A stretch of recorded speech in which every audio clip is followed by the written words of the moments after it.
Hello everyone, and welcome back to my channel. I'd love it if you could leave a comment letting me know where you're listening from around the world. Also, don't forget to like and subscribe if you're enjoying this video. Story 1. I've been working security at this arena for almost 10 years. It's seen its fair share of big events, concerts, basketball games, WWE shows. I've walked these halls so many times, I could do it blindfolded. I know every flickering light, every scuff on the concrete floors, every creak in the old metal doors. But that night, I felt like a stranger in my own building. The WWE event had ended hours ago. The crowd had cleared out, the ring crew had packed up, and the janitors were finishing their rounds.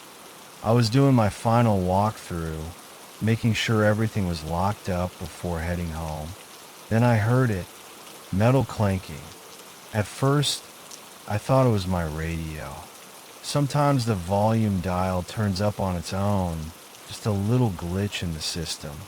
But no, this wasn't static. This was something else. It came from the old locker room. I stopped. That room hadn't been used in years. The new facilities were on the other side of the building. Nobody had any reason to be in there. But I heard it again. Clank, clank, like someone lacing up a pair of wrestling boots. A shiver ran up my spine. Maybe it was just one of the janitors. Maybe someone left equipment in there. Maybe, I don't know. Maybe I should have turned around, but I didn't. I pushed the door open, and there he was, sitting on the wooden bench, hunched over, wrapping his wrists in white tape. His long, wet hair hung in front of his face, strands sticking to his pale skin. He wore old-school wrestling trunks, black with faded red trim. His knee pads were frayed at the edges. His boots, massive, laced all the way up, gleamed under the flickering fluorescent light. The room smelled like sweat and something else, something stale, like damp earth, like a graveyard after a storm. I swallowed. "Sir, the arena is closed.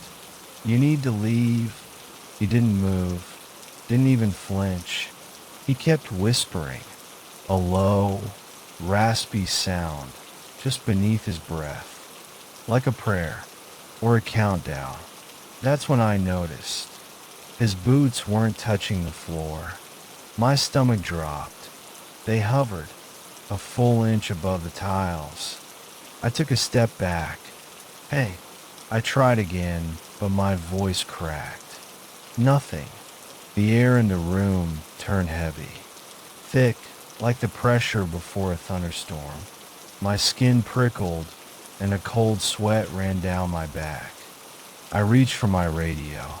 My fingers fumbled for the button, but before I could say a word, he vanished.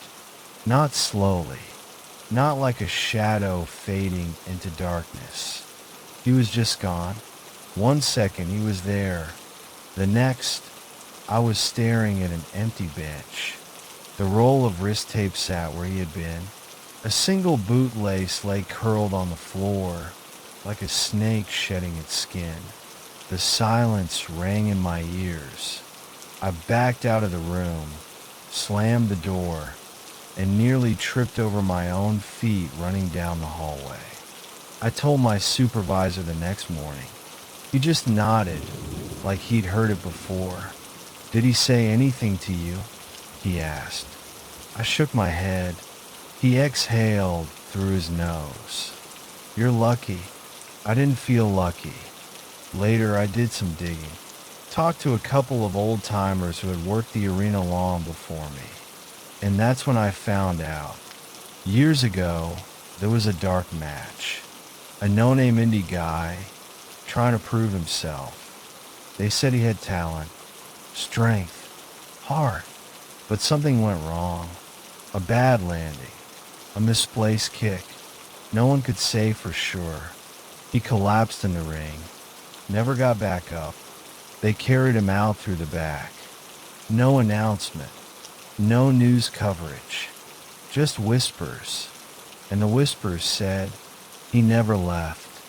Janitors, security guards, even a few wrestlers, they've all seen him.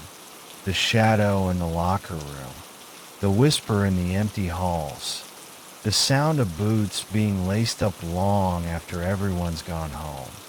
And sometimes, if you're really unlucky, he looks up. I never went near that room again. I don't care what they pay me. Some matches never end. Story 2. I've worked behind the scenes in WWE for nearly a decade, handling props, moving gear, and making sure everything that goes into a show runs smoothly. If you've ever watched a wrestler lift a championship belt high over their head, chances are I held that belt first. It's a job, nothing glamorous, but I've always loved it. I get to be around legends, handle history, but there was one night, one thing, that changed the way I look at my job forever. It happened in a storage room, deep in the bowels of an arena long past its glory days. This wasn't Madison Square Garden or some Vegas stadium. It was one of those places where the ceiling leaks when it rains, where the walls are stained with sweat and history.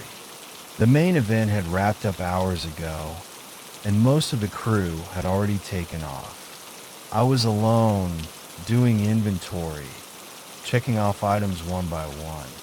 Steel chairs, tables, kendo sticks, and, of course, championship belts.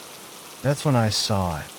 At first, I thought it was just another replica, one of the hundreds we cycle through for promos and crowd shots.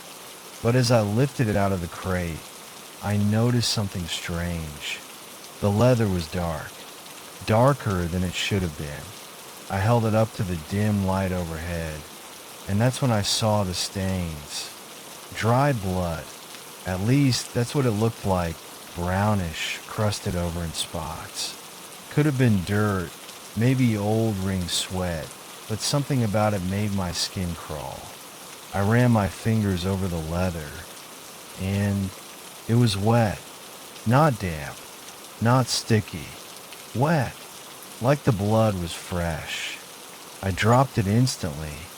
The belt hit the concrete floor with a dull slap, and I stepped back, wiping my hand on my jeans. My heart was hammering. I took a breath, shook my head. It was just grime, just something left over from years of use.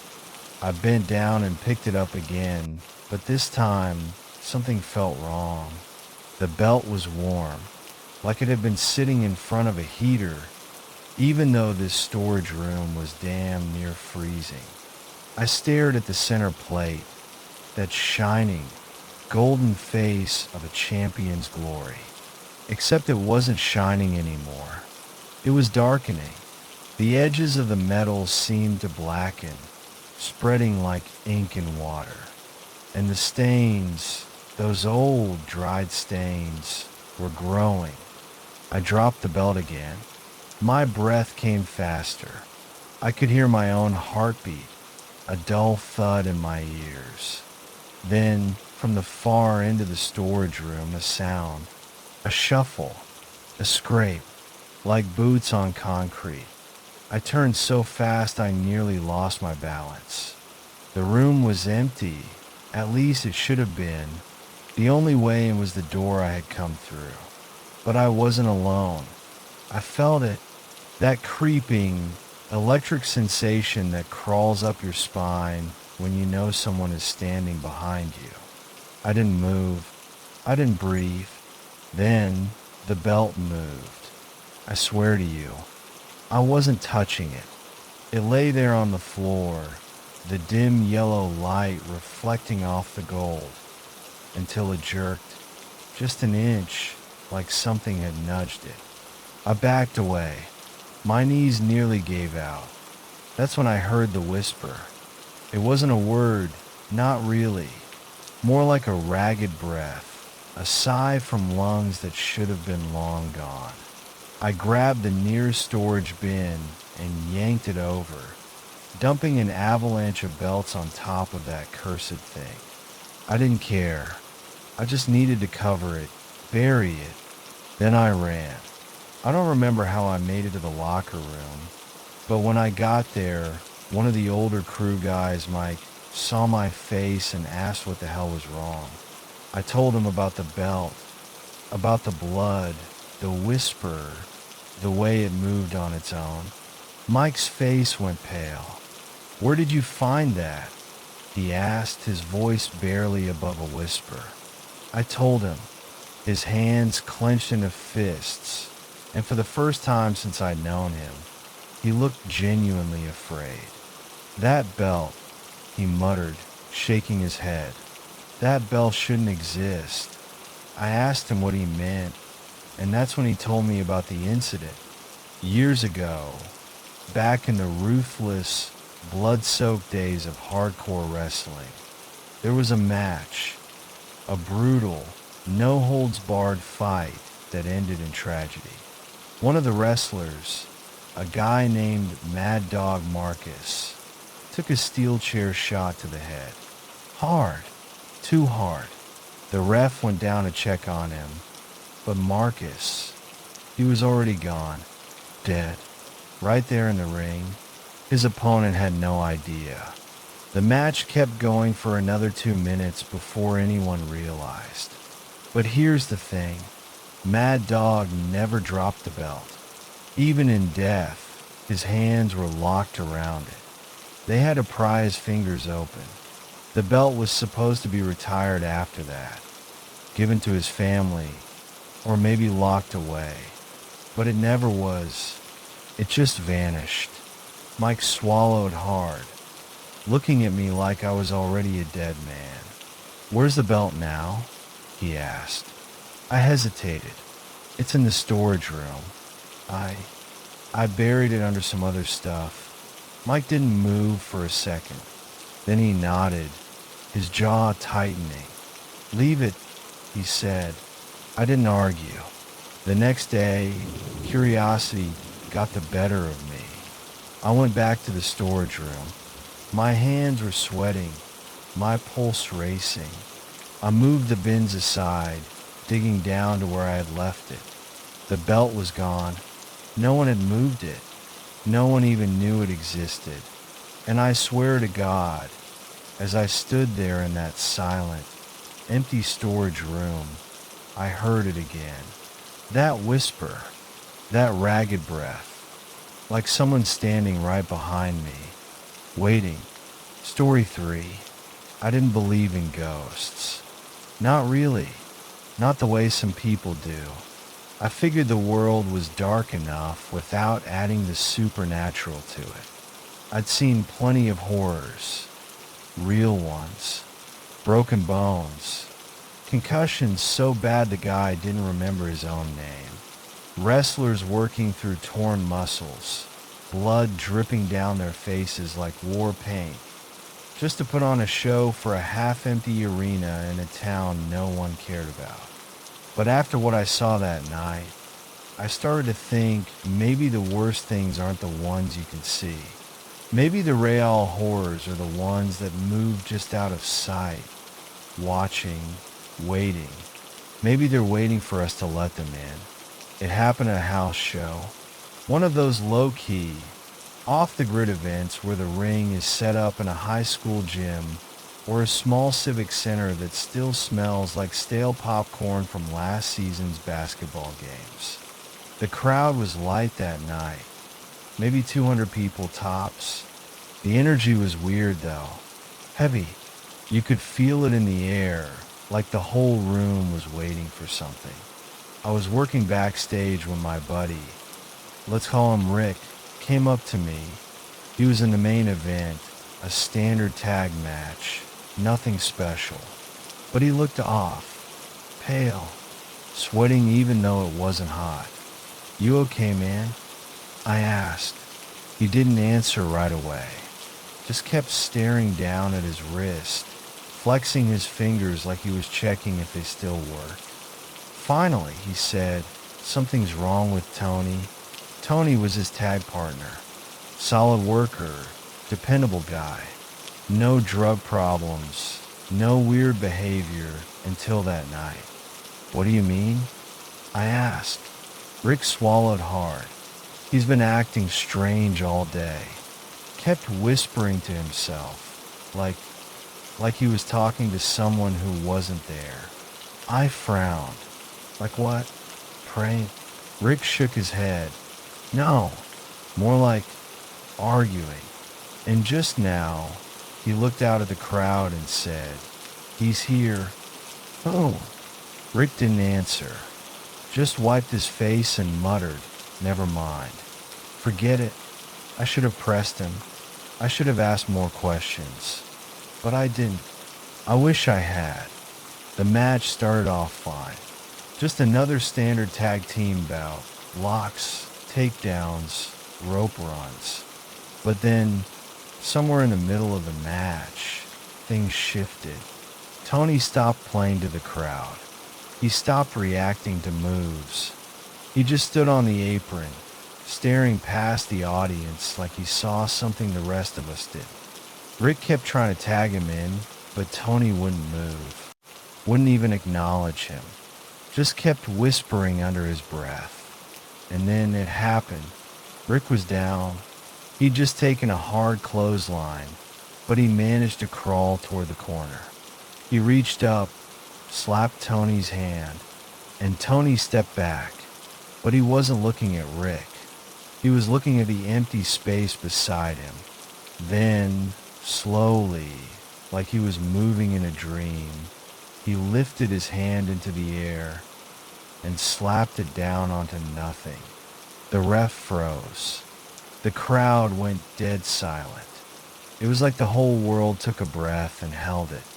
And then, the ropes moved, not like a draft had hit them, not like someone bumped into them from the outside. No, they bent inward like something was stepping through.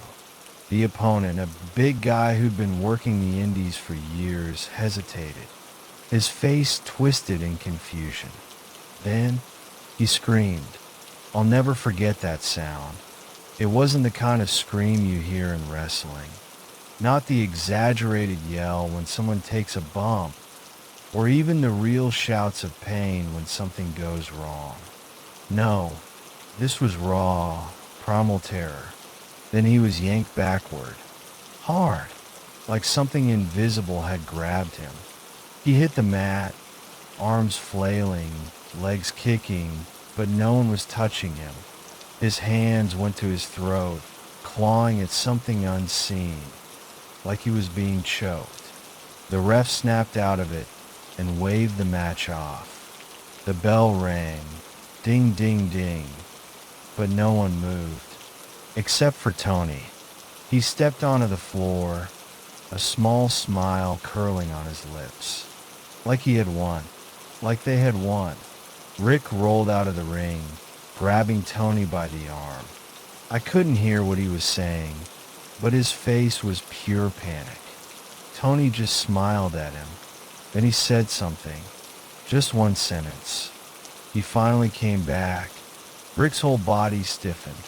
His lips moved. "Who?" But Tony didn't answer. Not until they got backstage. I was there when it happened. I saw the way Tony's face changed when Rick grabbed him, shook him. What the hell was that? Rick demanded. Tony didn't smile this time. His eyes darted left and right. His breathing came fast, too fast. "I don't know," he said, voice barely above a whisper. Rick's grip tightened. "What do you mean, you don't know? You tagged someone in? Who the hell was it?" Tony swallowed. "I thought I was just pretending." No one spoke. The whole locker room was silent, except for the distant sound of the ring crew packing up outside. And then Tony turned and walked away. The next morning, he called the promoter. "Quit the business. vanished, deleted his social media, changed his number. No one's heard from him since. Rick told me later that he looked up Tony's wrestling history, just for curiosity's sake. Turns out, years ago, before he signed with WWE, Tony had a tag partner, a guy he trained with, traveled with, wrestled with, a guy who died in the ring. Heart attack. Son, 1 second he was tagging in, the next he was gone. They say Tony never got over it, that he blamed himself. That night at the house show, maybe he finally let his partner back in. Or maybe, just maybe, his partner never left.